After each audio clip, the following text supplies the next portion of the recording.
Mā te whakaatu ka mōhio, mā te mōhio ka mārama, mā te mārama ka mātou, mā te mātou ka ora. Nau mai te wānanga. Welcome to Mata with me, Mihingarangi Forbes, brought to you by Te Māngai Pāho and Irirangi Te Motu, New Zealand on air. Later, we'll speak with political panellists Kiritapu Allan and Haimona about the issues making news, including Winston Peters' controversial toilet bill, Tikanga Māori in New Zealand law, and what might be in the budget for Māori. Engari, hei tūmata i te ahi kōrero i tēnei hōtaka. The Court of Appeal has overturned a High Court decision which blocked a summons order from the Waitangi Tribunal for Children's Minister Karen Chaw to give evidence. But the bill proposing the repeal of Section 7AA from the Oranga Tamariki Act has already been introduced to Parliament, meaning the Waitangi Tribunal no longer has jurisdiction over the case. In its report released last week, the Waitangi Tribunal stated the repeal would cause harm to vulnerable children. It also found clear breaches of the guarantee to Māori self-determination and the treaty principles of partnership and active protection. Nō reira, hei matapaki i tēnei take nui whakaharahara. I'm joined now by Whānau Ora Chair, Merepeka Raukawa-Tait. Tēnā koe te mārei kura. Tēnā koe. Recently, the Waitangi Tribunal found that by removing Section 7AA from the Children's Act, it's breached treaty principles. As a community provider, social service provider, what are the impacts of removing sections like 7AA, which are in place to ensure policies and practices have regard to mana tamaiti, whakapapa and whanaungatanga? Well, we know that over the years that any regard to the principles of the treaty have certainly not been evident, and this Section 7AA has only been in the last few years. So it was an attempt, actually, by Oranga Tamariki to ensure that, yes, that we have to, or that organisation, through the chief executive, has to report on ensuring that our tamariki do not become disenfranchised and lose the contact with their whānau hapu and iwi, which we all know is so very important to their long-term health and well-being. So obviously many of us were devastated to see that this current government, the coalition government, moved to get that repealed. The bill was introduced during recess. Is that a concern? Well, it is really. It is because anything that you think is going to be good and helpful, normally you would want to get full exposure. You would want to get full attention to it. So, this was something I think that prevented people from having an opportunity, obviously, to have their say about it, but also, the opportunity for people to see in such a short time that there had been value there. This morning, Christopher Luxon, when he was asked about this, said, that what's important is not 7AA, but what's important is that Oranga Tamariki is able to provide safe homes and he actually even said cultural safety as well. Do you worry that people don't quite understand what 7AA provides? Well, I worry that the Prime Minister would make that statement, because certainly then he does not know what 7AA is all about. He does not know the history of that government agency. He does not know that our children, tamariki Māori in particular, who are there in large numbers, have never been safe in state care. So I would question that he probably doesn't know what he's talking about. So he needs to get up to speed with, first of all, what is the role of Oranga Tamariki, which is to ensure the safety of children that come to the attention of that government agency. Now, that government agency has a lot to make up for. It has a lot to correct. I know it has been trying in recent years, but after so many reports over the last 2 decades, and that would be 15 to 16 or 18 reports, telling them what they're doing wrong, what they could do right, telling them about the safety issues, cultural and also the physical and emotional, and the other areas of concern that need to be addressed. And so this was an department that was attempting to do something. So just to have it disappear, and not only that. He doesn't obviously understand that the culture is absolutely important to tamariki and should not be denied them. That is not only their human right, their cultural right, that is their whakapapa right as well. Just a couple of weeks before the Finance Minister, Nicola Willis, reveals the books and the promises, Whānau Ora runs, a number of programs, social justice, health, those kinds of things. Are you feeling confident you'll have the resources you need to serve the community? Yes, I am. I am feeling confident. I mean, this government knows that we have more than proved our worth over the last 10 years. So, and if they could do it, they would have been doing it by now. But they can't do it. They don't have government departments, whether we like it or not, and we've got good public servants there that are doing the best, that believe that their work counts, and they've been there sometimes for many years. But the fact is, there is a lack of institutional trust by Māori towards these government agencies, and it's been there for a long time. It has definitely got worse. And so we don't touch the government agencies with the barge pole. So, so Whānau Ora has added value, has contributed to the quality of life for Tamariki Māori and the whole of Whānau Māori. And so we're there to stay. And as I said, government agencies who say now, we're doing Whānau Ora. No, you're not. No. Whānau Ora is about Māori being in control of their own lives. It's about provider Māoris working with other Māoris for the benefit of Māoris. And so that's what we're about. And we are Whānau Ora is about our providers being Māori through and through, from their governance bodies right through to the front line. This is a coalition that talks about community devolution.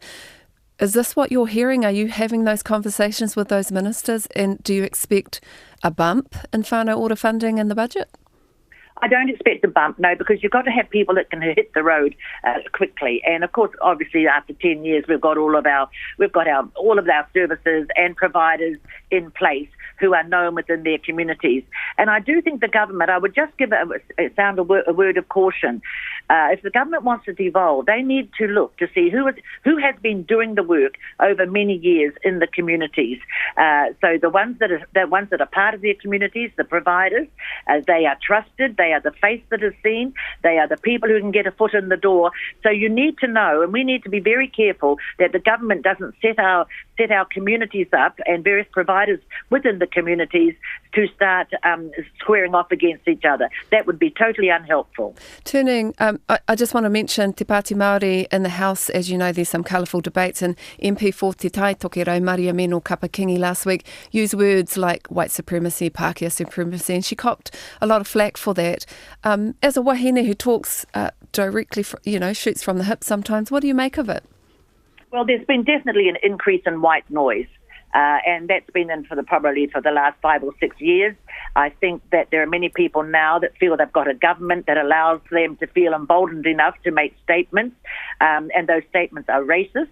And the bigots in our communities feeling emboldened to start making comments, to start targeting Māori leadership, particularly wahine Māori. And so we have to be on our guard. We have to understand that racism in New Zealand, as we know, it's racist as whatever. So it's there. It is there. It is just below the surface, and it has always been there. But now it is. There's a new wave coming, and we just have to recognise that we're going to be up against it. Tēnā koe whaia. Tēnā koe. Thank you. I'm talking to Merepeka Raukawa-Tait, Chair of Whānau Ora. Kia ora. Kia ora. Thank you. Joining me now to discuss all the latest in politics is former Labour Minister Kiritapu Allan and comms specialist Haimona Gray. Tēnā kōrua. There's been a discussion this week over tikanga and whether it should be taught at law school. King's Counsel Gary Judd says it's a belief, a whakapono, and it shouldn't be taught. Well, Kiritapu, he roia koe. Why wouldn't New Zealand law students be expected to learn about tikanga Māori in a legal context? Well, in a legal context, tikanga has been written into the common law at every single aspect of our legal system, but with substantive and numerous examples of case law references now from the Supreme Court. There's tests that have been set out over a relatively long period of time. Now, if you have young lawyers coming into, or older lawyers actually, it doesn't really matter which ones. If you have lawyers that can't function within the scope of the law within New Zealand, that's really problematic, both for them and their clients, but more so, I think, you have an obligation as a lawyer to understand the fundamental constitutional framework that we operate within. Tikanga, by dint of the common law, is fundamentally a part of our constitutional arrangements and the law, and that sits separately and distinct from the treaty. Now, I think that the comments and the debate that's been had in the public domain is very harmful to our social cohesion and fabric. You've got comments such as the ones that have been coming out from the primary commentators that have raised this issue in opposition to Tikanga being taught rather. And the question I'd put back is, it's a belief system, as is the common law, which has developed over many centuries. Yeah. Let's go to Haimona. Kiritapu's talking about comments like the Deputy Prime Minister Winston Peters, who says that tikanga is cultural indoctrination. What do you make of responses like that, Haimona? In full disclosure, the only time I've actually entered a law school was to use the wharipaku, so I have no insight into their ways. We're talking about that next, so carry on. Yeah, but I don't understand quite why somebody who's attending university would be afraid to learn. If you're seeking an education and you're afraid to learn, you're not going to last long. You're really not. But I think overall, and particularly the statements from senior KCs and the like, it speaks to a level of entitlement that embarrasses the legal profession. I say this as somebody in the public relations profession, something most of my whānau can't believe is an actual job, and send me seek applications all the bloody time. So I do find it very odd that the idea that you would not want to learn about tikanga, you would not want to understand what fundamentally differentiates our legal system from the British system that admittedly it was created around, but we've evolved from. Yeah. It's a nonsense, really, to me. Haimona, what do you make of the Deputy Prime Minister Winston Peters weighing in on these kinds of issues? I mean, as he's a lawyer, he has some I guess experience of going through law school, but even he would admit it's been quite a long time now since he did his training. A lot has changed. I think it's a generational issue as well. I think he is part of an older generation that saw a need to assimilate rather than to create a new place for Māori within the law field. So I see it as something which is symptomatic of the era he came up in and potentially the people he speaks to and the voters he courts. Let's stay with Winston Peters and his new bathroom bill. A private member's bill has been drawn, which would fine people who use the wrong bathroom. It's called the Fair Access to Bathroom Bill. Kiritapu, the Prime Minister's lukewarm on it. Does it have a chance? Ridiculous bill. How do you police somebody's genitals in a public bathroom? This goes to, and I presume we're going to be speaking about the Right Honourable Winston Peters a number of times throughout the course of this discussion.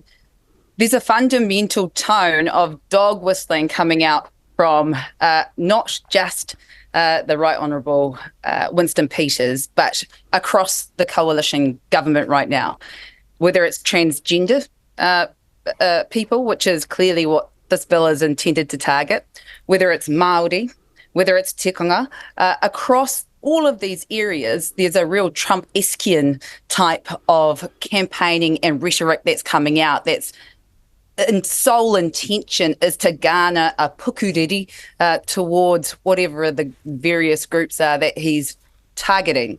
It's a inflammation of a culture war that commenced really during the campaign period. Haimona, for our trans whānau, is this a kick in the guts, this bill? I mean, as with everything involving Winnie, it sort of exists for dual purposes, and it's kind of difficult to differentiate how much which one he prefers or prioritizes. As political theatre, as a vote winner. I can see there's some logic to it. There is political ground here that National have ceded in spite of there potentially being an audience for it. There's actual legislation. It's unclear as to how it even works or if it's intended to be anything other than a statement. How do you enforce it? Who collects the fines? It wouldn't pass anyway, as National have made it quite clear they're not interested.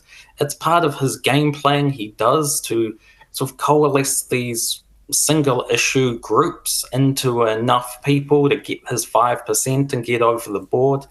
But if they expect him to actually be backing or supporting them on this, I think they will be disappointed, because he's always heavy on the sound and fury, but it probably signifies nothing. I do think he finds these opportunities, he finds these little avenues to get a couple hundred votes here, a couple hundred votes there, and he stacks them up. But what does he do with them? Does he actually support any of this? He was very hot on the anti-vax thing. That seems to have cooled off. He gets them in the room, he tells them what they want to hear, and ultimately it's always about winning. It's only ever about winning. It's not about our trans whānau. It's not even about the people who don't want our trans whānau in the bathrooms. It's just about him. It's just about getting attention. And so it's cynical. It's just game playing. You talk about... Can I build on that? Yes. Look, transgender community was one of the specific and express communities that was targeted directly thereafter the COVID opposition. So you had a lot of people within those communities that pivoted straight from the opposition to COVID and the vaccinations, and for whatever reason, that hatred was targeted towards our transgender communities. Now, I think what the Right Honourable Winston Peters has picked up on very clearly is that there is a substantive voting base there that are uncomfortable with the idea of transgender people. That's a marked difference than what the previous government took, which was to look at hate speech, to look at the implications that our transgender communities were encountering and face it. So this is a complete 180 flip turn in the matter of months. So I really feel for our transgender community specifically and particularly as intentionally being targeted by this bill. You both talk about some of the colourful language that the Right Honourable Winston Peters uses at times. In a debate at Parliament this week, the Pāti Māori MP Maria Mino Kapakingi used terms like Pākehā supremacy, white supremacy, and said the coalition was, quote, attempting to exterminate Māori. Haimona, is there a tone for parliamentary debate, and did she push the line? I mean, is there a tone? I think there should be a tone, because everything you say, everything you do, especially within Parliament, it's a reflection on you. It can help or it can hurt your mana. I think these are incredibly toxic ways of communicating. I think the Te Pāti Māori we're seeing now is not the party that Tariana quite bravely fought for, and I can see that it is becoming quite strongly inflected with this very cynical talkback radio, have hyperbolic nonsense that, yes, you are saying from Winston, and you're seeing it from John Tamahere's son-in-law, you're seeing it from the people who John Tamahere has picked for his party, and I ultimately think this is going to be incredibly risky for Te Pāti Māori in the future, is if they are all talk, if they are all bluster, they will go back to being much like New Zealand First is, only without a Winston Peters type figure to sort of lift it above the 5%. I think they're going to struggle. I think once the Labour Party gets rid of Willie as the head of their Māori caucus, once they get somebody with a bit more currency and relevance and who doesn't sort of do similar shock jock mindset and sort of attack PR like this, and they actually have somebody with some charisma and vision, I think Te Pāti Māori get wiped out. And they will deserve it if they continue like this. Kiritapu, in terms of wahine Māori in Parliament, are there different rules? Oh, absolutely. The way in which wahine Māori are scrutinised across the board within Parliament is held.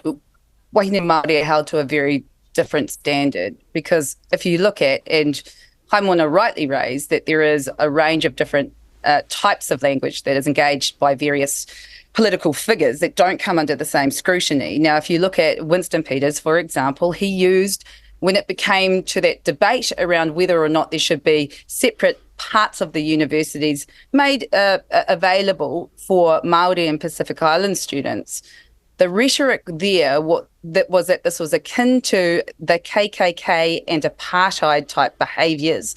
There was alignments there about Holocaust references and the like.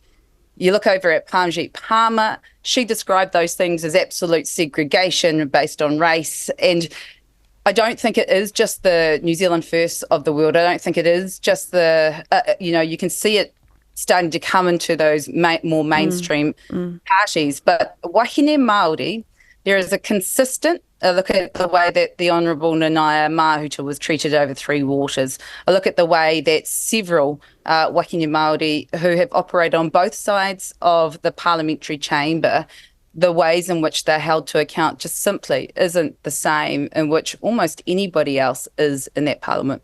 Kia ora. Hey, before we wrap up the Kiritapu, winners or losers in the budget 2 weeks out?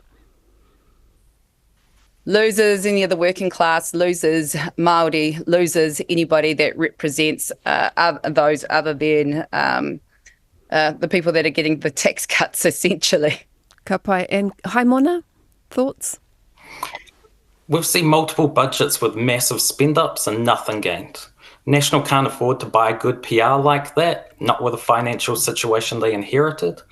What I hope they use their limited means for is to invest in mental health. The introduction of a Minister for Mental Health cannot be tokenistic, otherwise they will be just as guilty of the kind of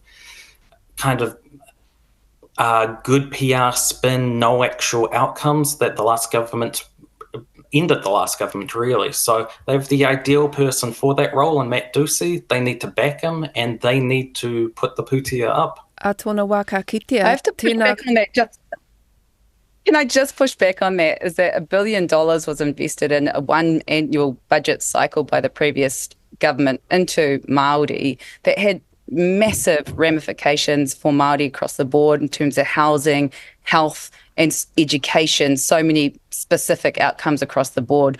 What we'll be looking for come budget day is whether there is that substantive investment despite the fiscal constraints for our people. We will, and we will have you both back on further was down substantive, but actually there were no outcomes. There was no outcomes. I understand why you'd want to defend it, but they're really, on a mental health basis, you talk to Māori mental health workers, He take nui tēnei, there was nothing positive. This is a big issue and we haven't got time for it, but we will have you both back to talk about mental health and the hauora of te iwi Māori. Tēnā kōrua, it was lovely to have your voices back on Mata. Tēnā koe, Mihingarangi. Tēnā koe. Before we go, a new poster campaign in Wellington aims to start a conversation with New Zealanders about the importance of Te Tiriti o Waitangi. Te Tiriti is Us is a Pākehā-initiated project to promote respectful discussions about the importance of treaty partnership in a divisive environment. Joining me now is spokesperson Barbara Blake. Well, tēnā koe, Barbara, nau mai, hara mai ki te pai o Mata. Tell us about your kaupapa, Te Tiriti is Us. Well, Te Tiriti is Us is basically formed by a group of friends who would gather over a glass of wine and discuss politics and life in general.